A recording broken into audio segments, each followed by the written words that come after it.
Sarcoma Stories is a podcast created by Sarcoma Foundation of America to highlight the voices and experiences of patients, survivors, and care partners. After each episode, you can connect with others in the sarcoma community on our Sarcoma Stories podcast Facebook group to delve deeper into the episode's topics. We hope you enjoy the episode and follow us on Apple, Spotify, or wherever you get your podcasts to receive updates on when our latest episodes become available. The podcast will also be on SFA's website, which is curesarcoma.org. You can find information on this particular subtype or your subtype on SFA's website. Links are in this episode's description. In this episode, we hear from Susie Donohue, a uterine leiomyosarcoma survivor.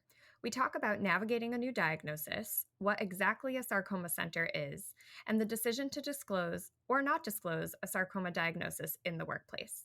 We're so appreciative to Susie for sharing her perspective. Let's take a listen. Welcome to the Sarcoma Stories podcast. I'm Tasha, one of your hosts. I am the program manager of engagement and advocacy at SFA and also a rhabdomyosarcoma survivor. And hi, everybody. I'm Brandy Felser, and I am the CEO at SFA. Today, we have a very special guest on our podcast. Susie, do you want to introduce yourself?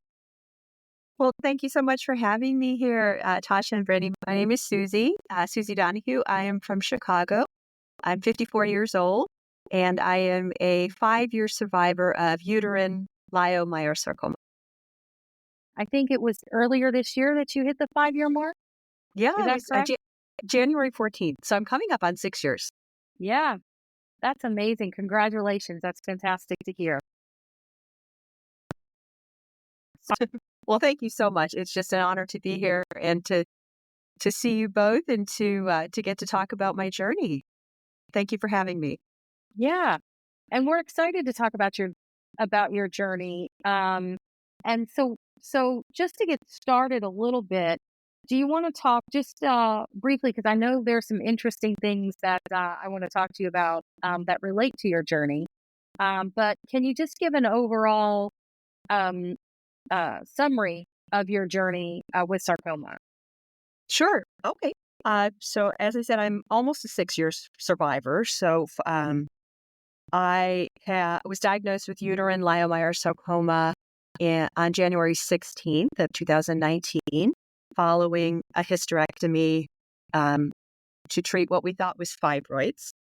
It was not a fibroid. Well, it was a massive tumor that 2 days later we found out was uterine leiomyosarcoma.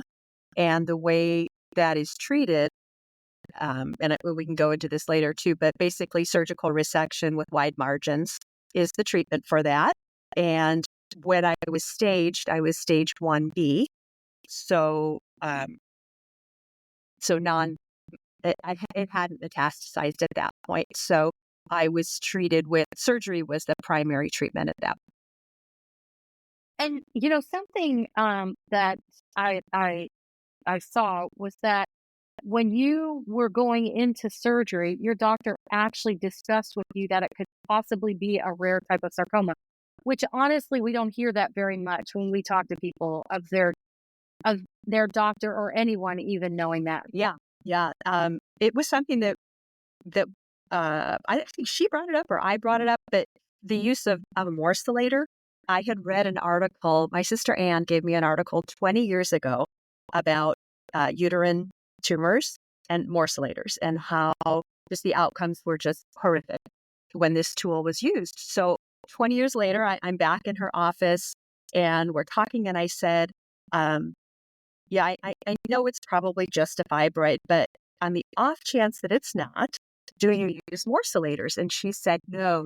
In this case, even though it's like a 1 in a million chance that it is a sarcoma, I'm just going to remove it entirely with wide margins. She said, myself and my colleagues here in this practice, we don't use them.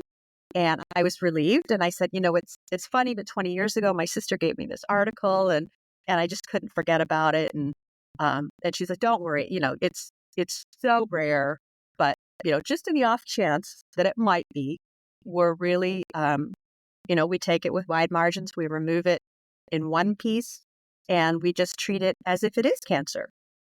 And she said, but, the odds are, it's so rare. It's so rare. So don't worry about it. I've got you. We're good. So I said, great. Then we scheduled the hysterectomy. That was December 23rd. And the first date that she had available was January 14th.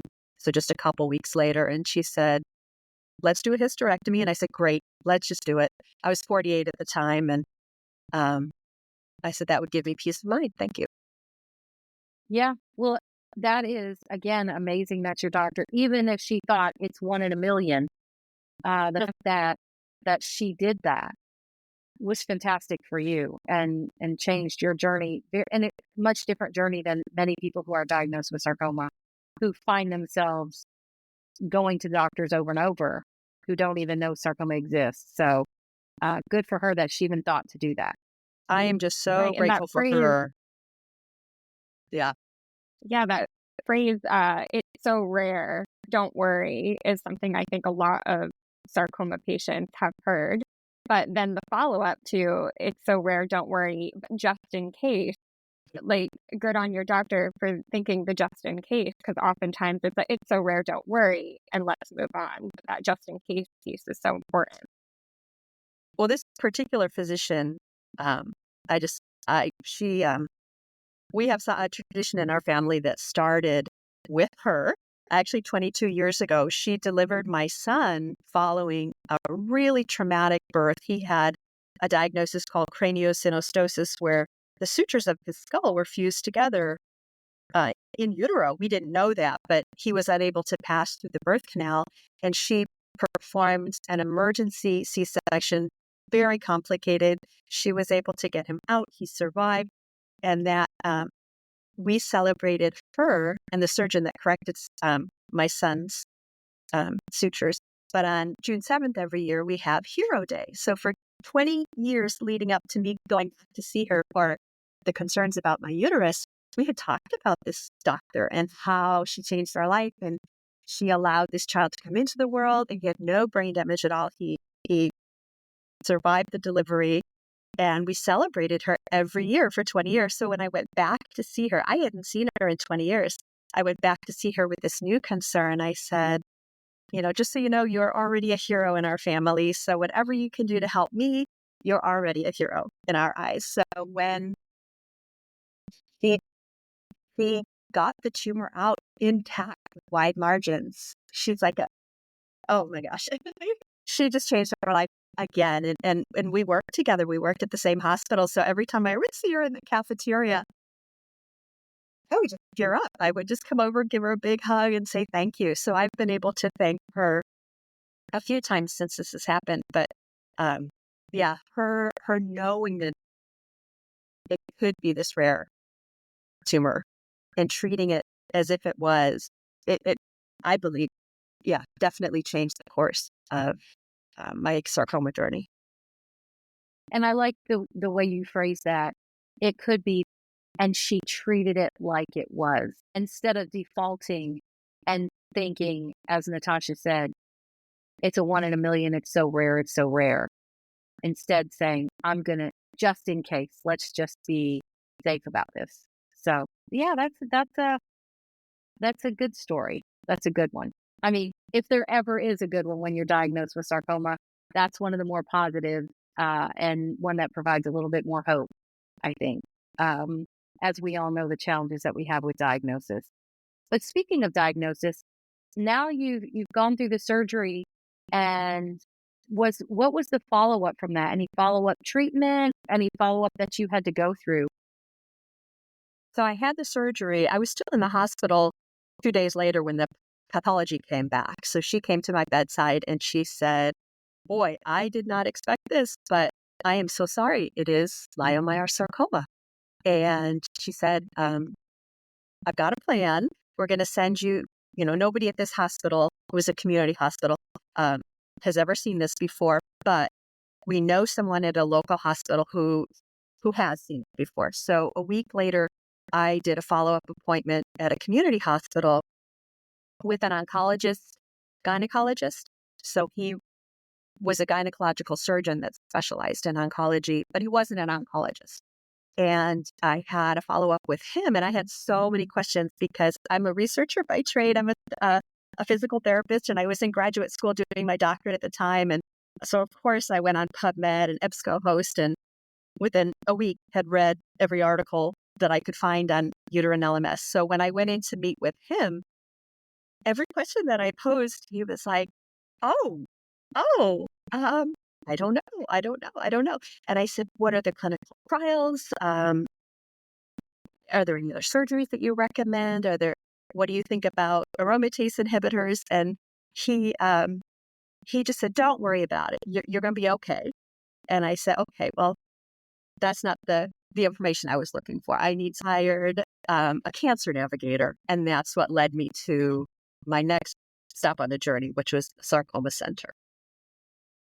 So let's pause for a sec before we get to the Sarcoma Center, because this idea of the cancer navigator is really interesting. How did you think to do that? How did you find one? How can others find one? And what did this person help you do? Great. So my sister-in-law is a grant writer for a children's hospital out in LA, and she had met a woman at a fundraiser, and that was her job for a major children's institution in California. So she helped families of children through the process and find the resources they needed. So when my sister-in-law found out that I was ill, she just reached out to her and she said, I know you typically just work with kids, but is there any way you could help my sister-in-law? And she volunteered her services. So I say I hired a cancer navigator, but she actually did this pro bono for me. And we set up just a phone interview, and we talked about everything. And I don't know if I sent her my slides. I think I did. I think I sent her my pathology slides, and she met with her team out there at that hospital. And within a week of me calling her, she tracked down the sarcoma specialist at the hospital here in Chicago where I'm seen. She phoned him on his personal cell phone. He still doesn't know how she got that number. And she set up an appointment for me. At the time, I think he was overseas in Africa giving a presentation. And he said his phone just rang, and this woman was on the other line demanding that this person in Chicago be seen. And when I met him, he was kind of scared of me. He's like, who are you? And why was this woman so aggressive? And I said, oh, I'm so sorry. I'm just a normal person. I'm sorry if she was assertive and getting this appointment for me. But she was on it. And she phoned him and she said, you need to see this woman next week. He came in on his day off. And we met. We didn't even meet at the hospital. We met at a different location because he didn't have clinic hours at the hospital that day. But he saw me and he took my slides and he took them to the tumor board. And, but she was the one that set all that up for me, which was amazing. And I'm so grateful for her. I don't know if it's a field of practice, cancer navigators. It should be. It was, so helpful for me. She's one of our heroes too. She's on our hero cake every year. I think there's so many pieces of that hit for me, both as a cancer survivor and someone who's needed to navigate cancer treatment, and also someone who now works for a patient advocacy organization. Because even if a cancer navigator isn't, and I just use quotation marks for listeners, even if that is not a field, or maybe it is, I also have to look into that. There's so many pieces of that you do need when navigating a diagnosis. And for me, it was words like assertive, advocacy, and you kind of become a cancer navigator in yourself as a patient. And those are two qualities that resonate with me of, you need to learn how to be assertive, how to advocate, to get the care you need. But for patients who are newly diagnosed and might not have a cancer navigator service available to them, what I started thinking about is, well, now there are patient advocacy networks and places that you can go for these resources to find the education you need to be assertive and advocate for yourself and be an informed participant in your care. So whether it's a resource or not, specifically a cancer navigator, there are so many resources available that can help you be your own cancer navigator now.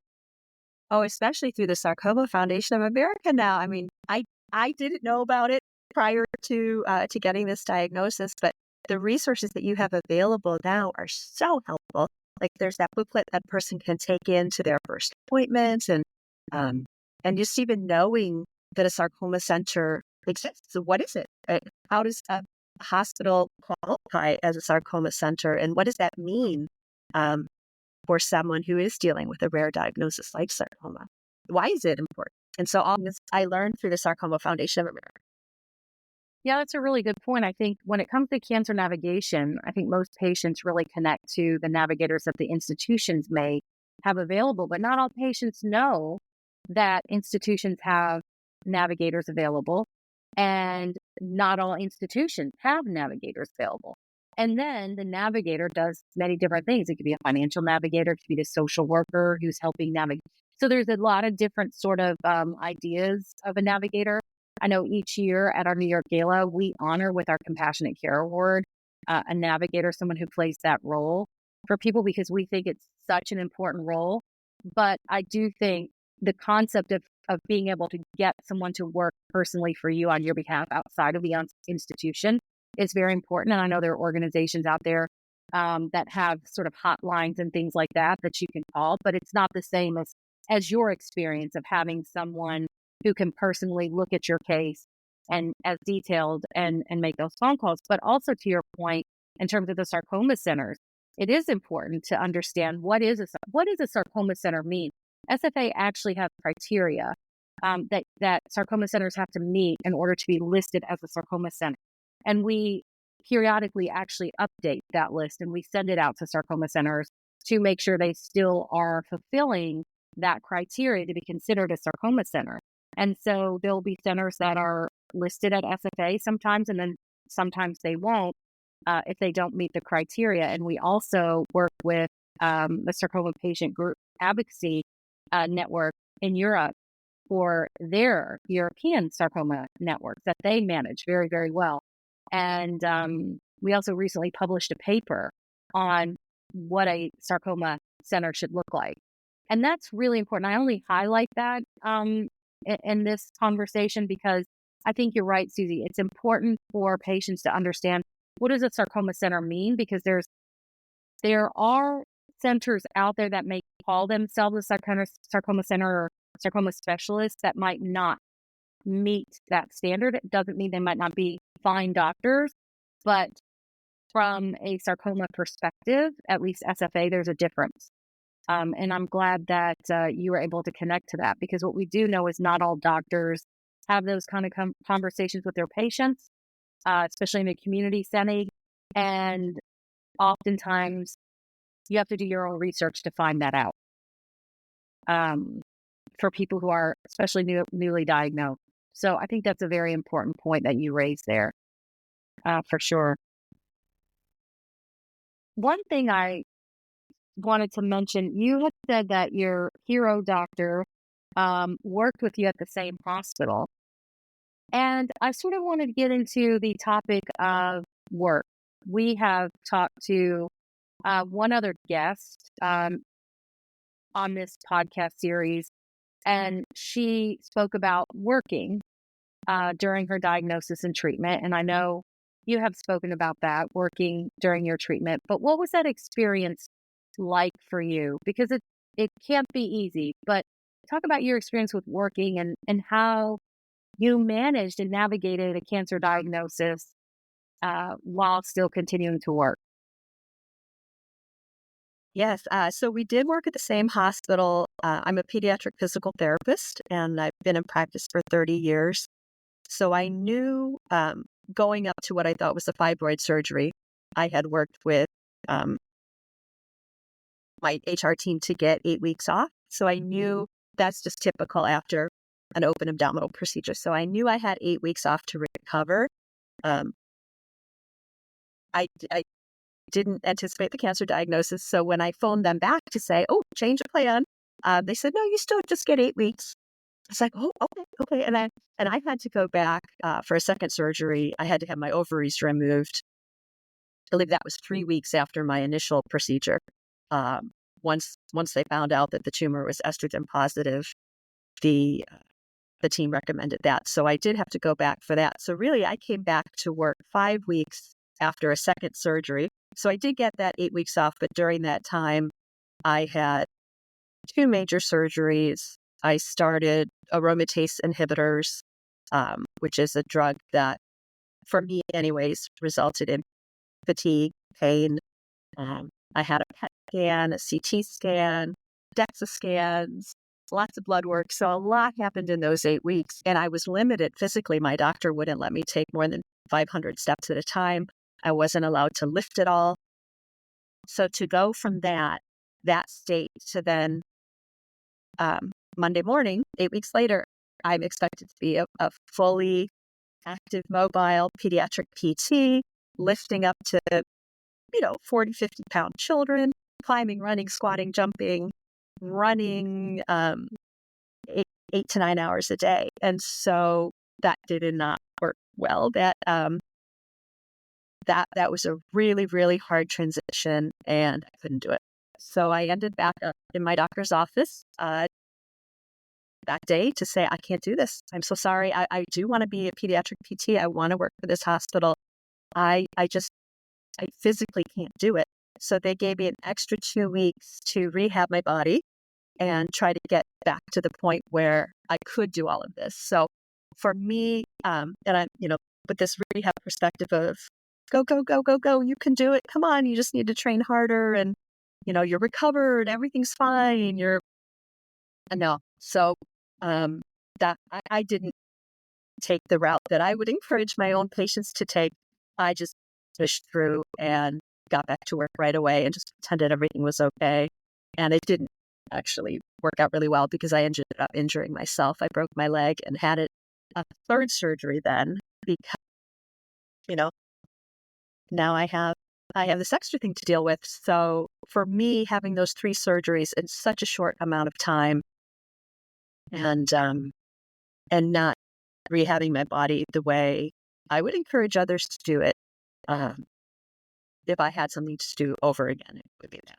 I would take more time, I would rest, I would heal, and I would properly rehab myself before getting back to work. Resonates with me as something as almost a misconception about treatment, whether it's a surgery, chemo, radiation, whatever the treatment course might be.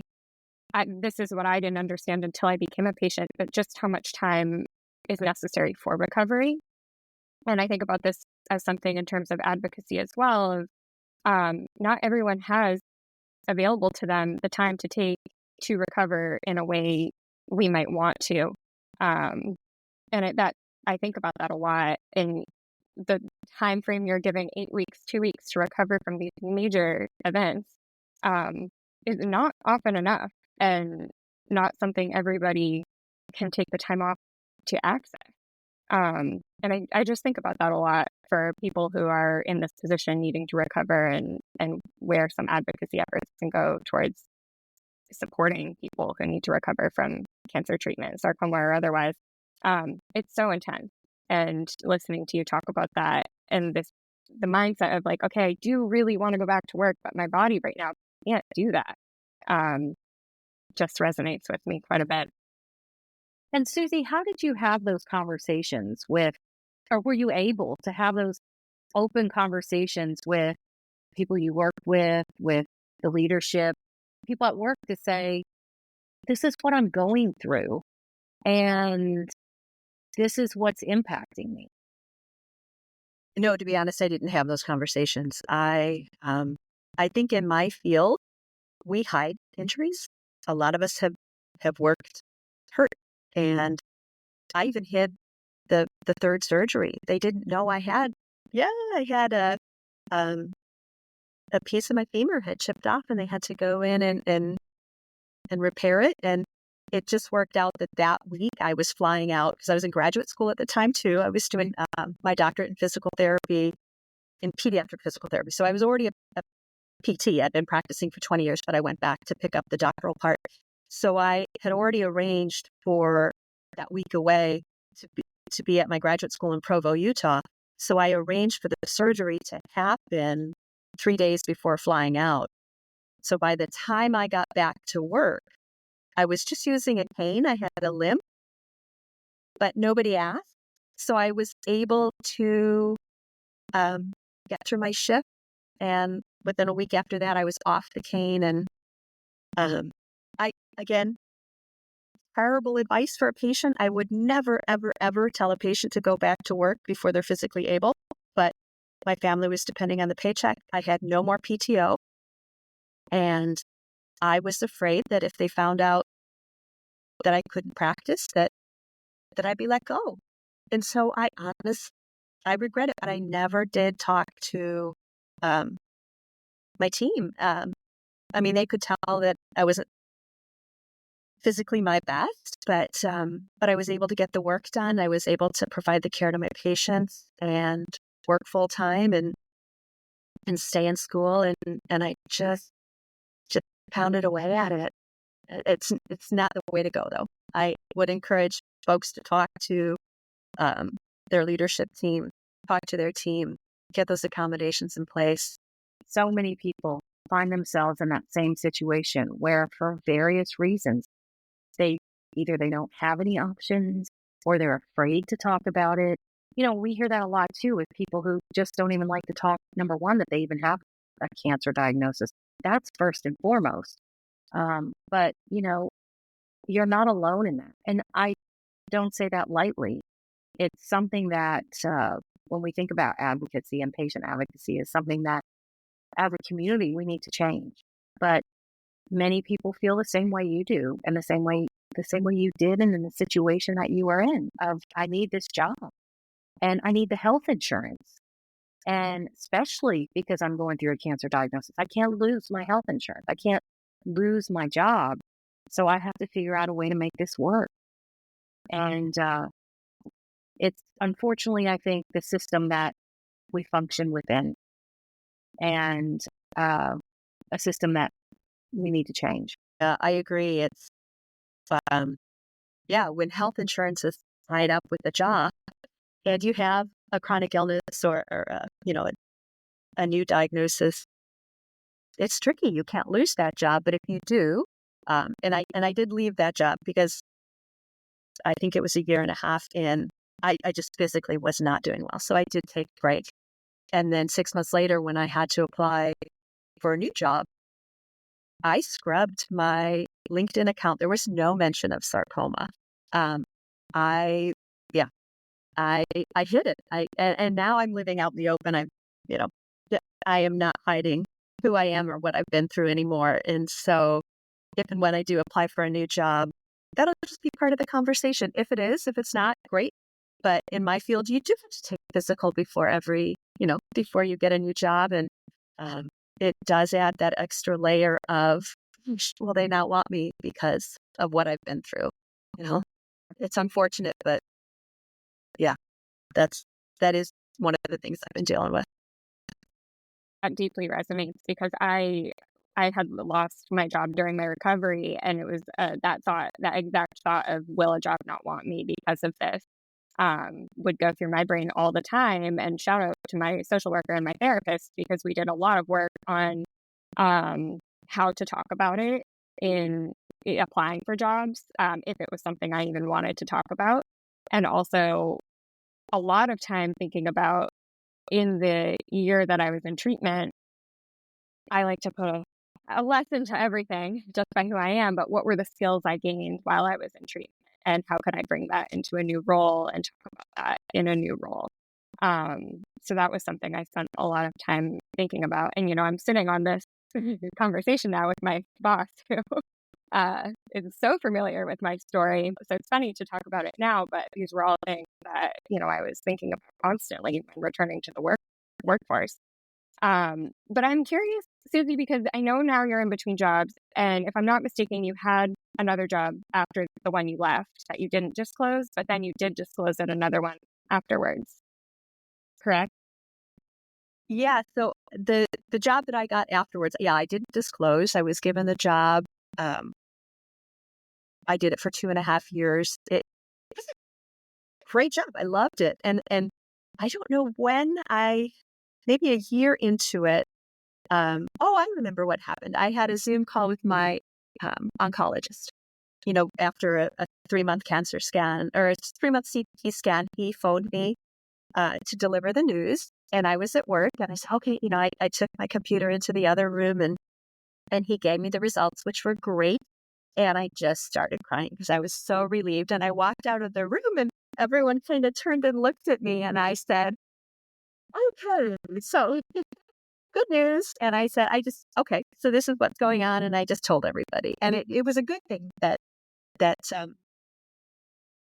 caused me to do that. I was just so relieved and I just wanted to share it. I said, okay, this is what I'm going through. And everyone said, oh my gosh, we had no idea. And I said, just, kind of keep it confidential because I don't want it to affect anything. And then I was a traveling therapist for 2.5 years. So every week I was in a new clinic. So I would say the vast majority of the time it never, ever, ever came up.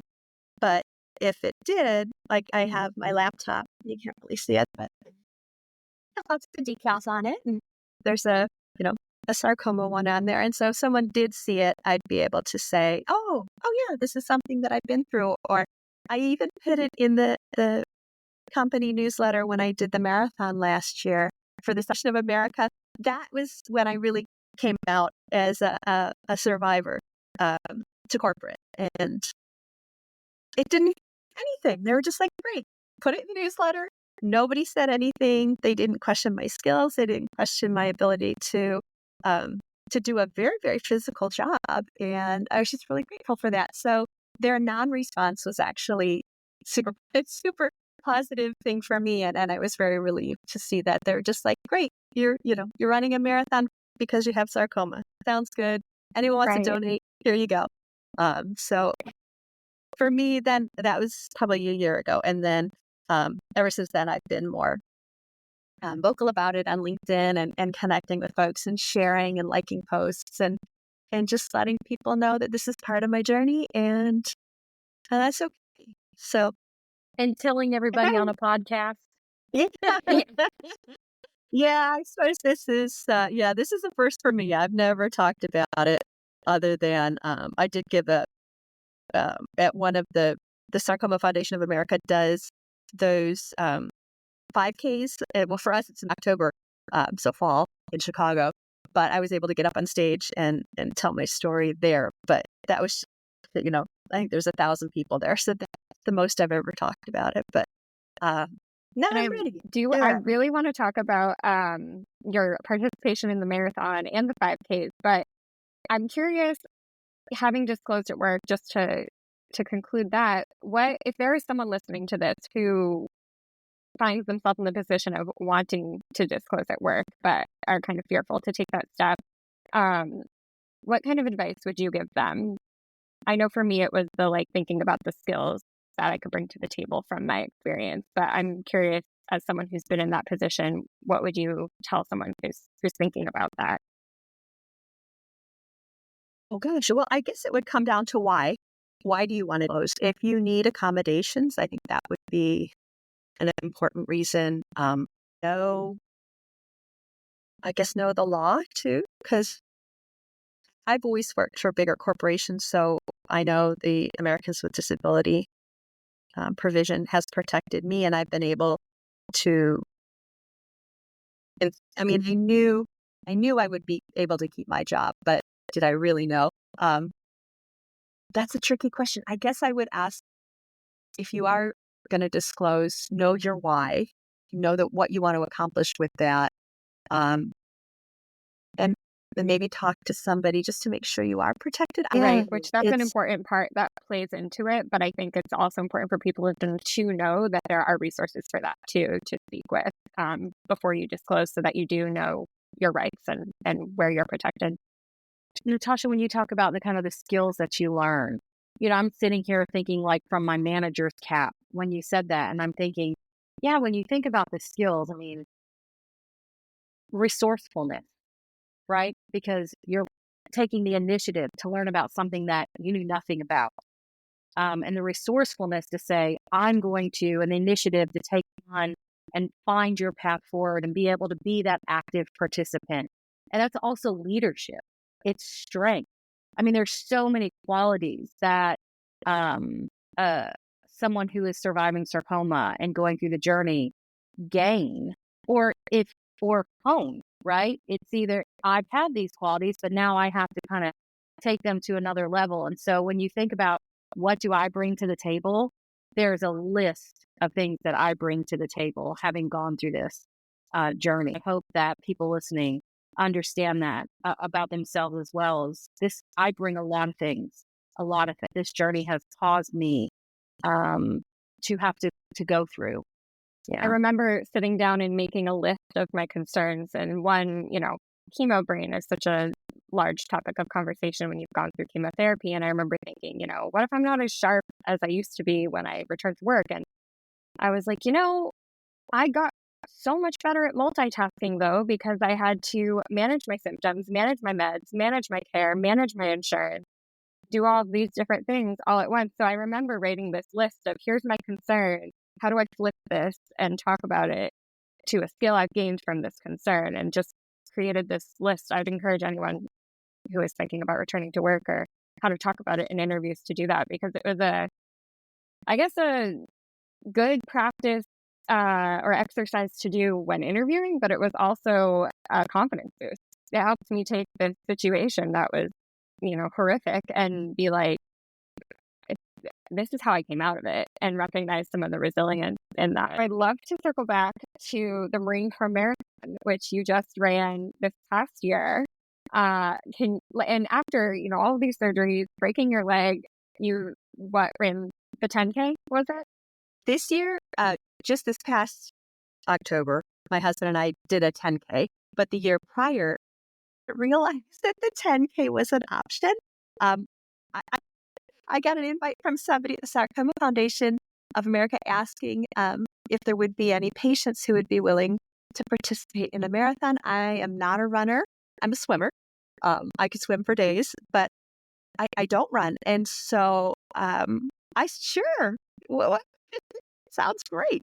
And I signed up for it and I started to train, but I never actually trained on land. I actually only ran in the water, in the open sea, and in swimming pools. So that's how I did my marathon training. And two of my sisters came out to DC with me that weekend. And I ran in a marathon. I didn't finish it because my pace was too slow. And so after a certain point, they do cut you off, because I think you're only allowed 7 hours to run it. And I was below that pace. So I didn't finish it, but I gave it my best shot. So that was last year. And all of the fundraising that I did went to the Sarcoma Foundation of America. And so it just felt really good to do, to be out there representing SFA and letting folks know that even with a sarcoma diagnosis, you can run in a marathon. And the lady that the SFA had hired to mentor us, Jackie completed, she holds the world record for females consecutive marathons run, It was like 100 marathons in 100 days. Mm-hmm. Yeah. So she holds the world record. Yeah. Okay. Yeah. So she was, you guys hired her to be our coach and our mentor. And so that was such a gift to be able to meet with her online and knowing that she's a sarcoma survivor herself and she mentored us. So it was just a blast. So then this year I signed up for the 10K, which I can do. So my husband and I flew out to DC recently, and the two of us did that together, and it was just so much fun. Thank you for allowing us to be part of the team and to be able to help through our fundraising efforts. It was a gift. Yeah, that's amazing. Yeah, so all the fundraising through our marathons and our races go to fund the research that we fund every year. So it's really important for our mission and to advance, sarcoma outcomes. But it's amazing that you signed up to do it, because it's intimidating. When you think about, okay, I'll sign up for a marathon. what does that even mean? Like, all right, I'll do it. I'll get out there and try. And it's not an easy thing to do. Just getting to the sign up point is a big step.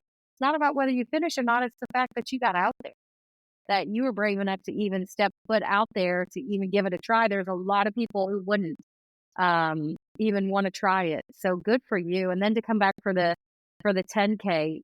So that's amazing. And we'll be back Yes. next year. So you should join us. Good. Yeah, or any of the listeners.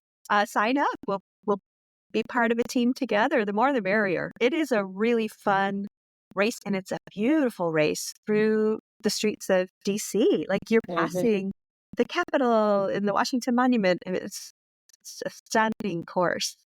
And it is a stunning course. Really, really, really fun. So, and it all is about sarcoma, because we get to have our own team out there, and we get to let people know that there are people out here running for sarcoma, and it's a great way to reach tens of thousands of people about sarcoma awareness. And I wrote this down because I love this quote that you just said. Just because you have a sarcoma diagnosis doesn't mean you can't run in a marathon. And I love that you said in a marathon because it doesn't in the end matter if you finish it. It's you set out a goal, you put yourself out there for something, and marathon could be anything to anyone. It doesn't have to be an actual 26.2 mile marathon. It could be learning how to walk again with a prosthetic, or learning. For me, it was learning how to eat again. That was a marathon. I was on a feeding tube during my treatment, and that was my putting myself out there at a time, and it evolves, right? So I love that whatever marathon is to our listeners, just because you have a sarcoma diagnosis doesn't mean you can't do X thing that you want to set for yourself and a goal out there for yourself. It doesn't have to be 26.2 miles, but I like that. That's gonna be one of my mantras after this conversation. Yeah, I'm very clear that I did not finish the marathon, but it doesn't part was the funding. I got the funding. That is what encouraged me to come out at work and talk about my diagnosis. And two of my sisters, my beloved, I have a big family, and two of them flew out with me, and it just meant so much to me to know that they were there. They were, cheering me on at the sidelines, and it was a beautiful thing. So thank you for having that team every year, and hopefully we'll have a really huge team next year because it's the 50th anniversary of the event. So. Yeah, we are already recruiting for the team. So,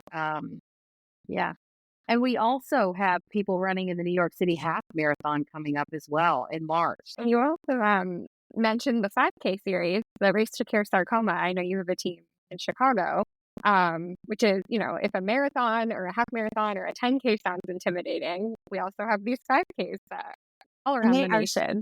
So much fun. They are so much fun. There's always music, and the top fundraisers, at least in Chicago, I think the top 10 fundraising teams get a tent that we can decorate, and then of course we fill it with food and to give to everybody else. It's like a party. It's so much fun. And in Chicago, my sarcoma team, they're on the course with us. So my physician and the PA and the nurses, they are there too, and so they're getting all the hugs, and it's just a big, beautiful love fest every year. And my whole family comes out for it. I've had friends fly in. One of our friends from Germany flies in every year to do this with us. And I've had my best friend flies down from Minnesota. And so it's just a chance to get together every year and just, celebrate being alive. And I'm so glad to hear you say those things, because that is so much why we do those races. And, many people look at those fundraising events, which they are, again, they fund research.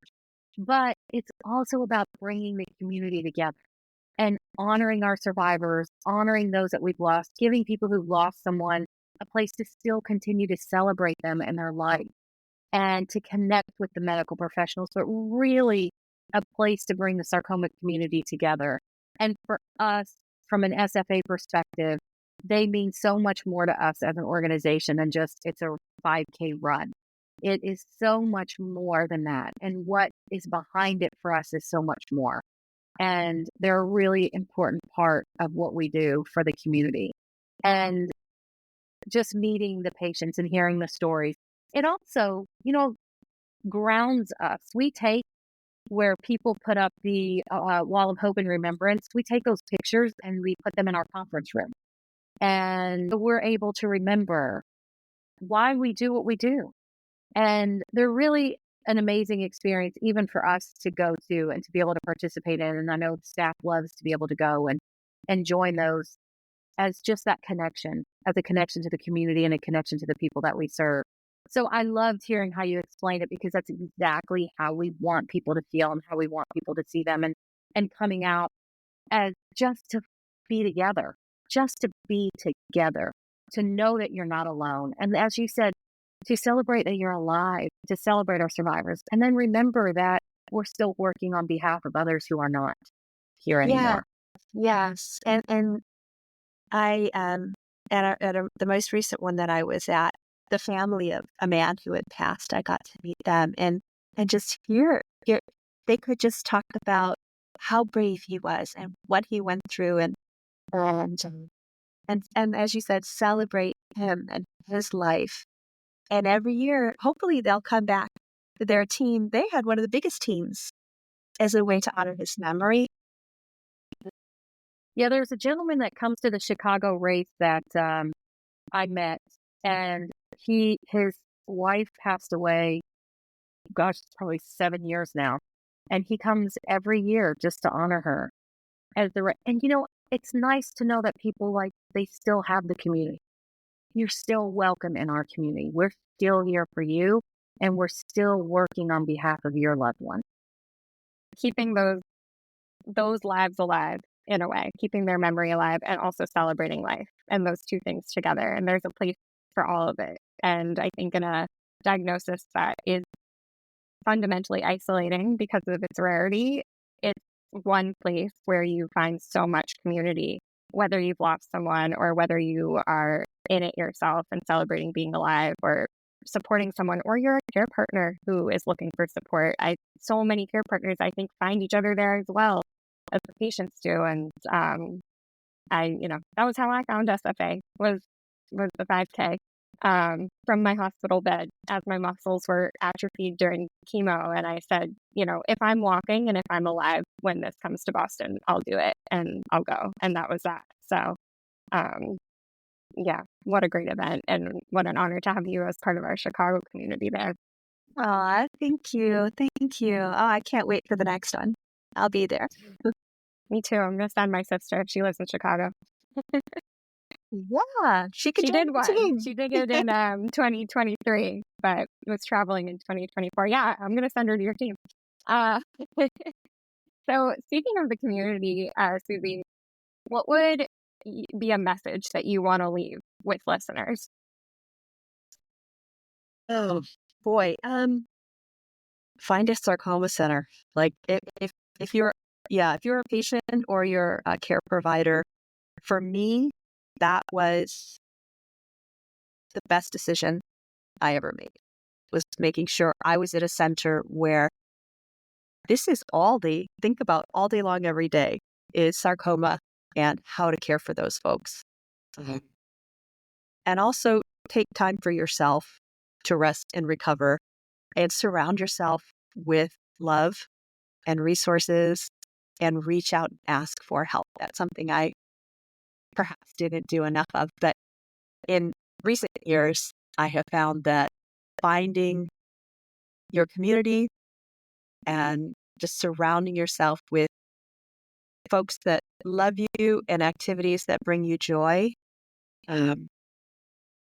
that's where it's at for me. And that the big change happened for me when I just started living my life that way, living my life out in the open as a sarcoma survivor, and being open to everything that life has to offer.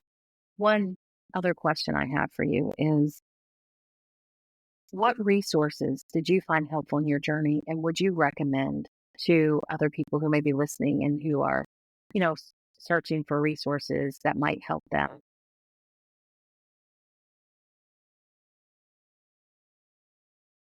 So first resource was the Sarcoma Foundation of America. Second resource was there are some Facebook groups. At my particular subtype, leiomyosarcoma, I was able to find some Facebook groups of survivors. That was really helpful for me. And being at a sarcoma center, they were able to direct me to other resources that I needed. I needed to see a dietitian. I needed physical therapy. I needed massage therapy because one of the side effects for me was chronic pain. So those were some great resources for me. If you need clinical social work or you need to talk to a counselor, I would definitely advise finding someone that has experience with chronic health conditions, pain, death and dying. That's who I matched with, and it was extremely helpful for me. Who helped you find that connection? Because I do think there's a lot of people out there that would take advantage of that opportunity. Who helped you make that connection to that therapist or clinical social worker? I think Was it through did you do it on your own or was it through the center? I did that on my own. Okay. They had therapists that I could work with. I used someone who experienced with death and dying, and his philosophy of treatment gelled well with mine, and they weren't particularly close. I had to drive about 90 minutes each way to get to them, but it was worth it.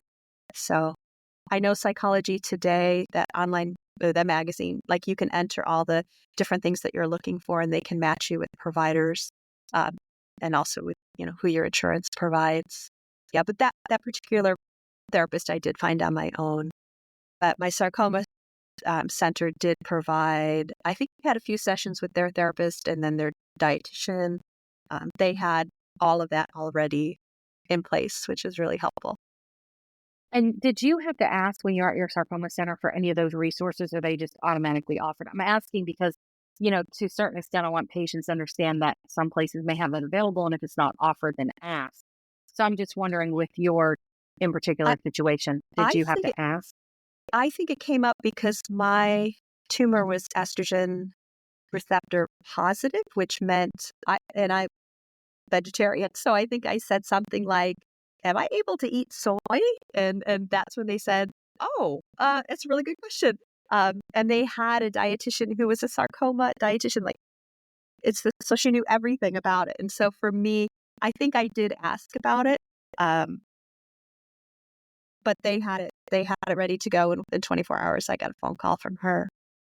Yeah. Well, great. So for people listening, if it's not offered to you, it's definitely worth asking for services that you think you might benefit from and seeing if they're available. Susie, if listeners wanted to connect with you after this episode, you mentioned Facebook groups, and I will plug that this podcast has a Facebook group. So we invite listeners and guests to join it to connect afterwards or discuss episodes. But outside of that, if listeners wanted to connect with you, where would they find you? Sure, yeah. Easiest place would be Facebook. I'm Susie Donohue. I'm in Chicago. I don't think there's that many Susie Donahues, but there are a few in Chicago. So you could look for me there, or Instagram or LinkedIn. I'm pretty active on LinkedIn. And again, just Susie Donohue. If you look up Physical Therapist plus Chicago, I will pop up. Amazing, Susie. I know this has been an incredible conversation. I feel as a survivor very seen by a lot of what you've said. So I just so appreciate you sharing and living your life out in the open, as you've said, and being a part of the SFA community. We're just so lucky to have you. Well, thank you so much for having me. It was really nice to talk to you both today. I really appreciate it. And I'm so grateful to SFA and to you both and your whole team for doing what you do for us and working to fund and find a cure. Thanks, Susie. Appreciate it. Thanks for joining us today. Did this episode resonate with you? You can join the discussion about this episode in our Sarcoma Stories Facebook group, linked in the show notes. If you found this podcast helpful, your feedback is incredibly valuable and helps to create more awareness about sarcoma while sharing vital resources with someone who may need it. Be sure to leave a rating and review. Thanks for listening, and we'll see you next time.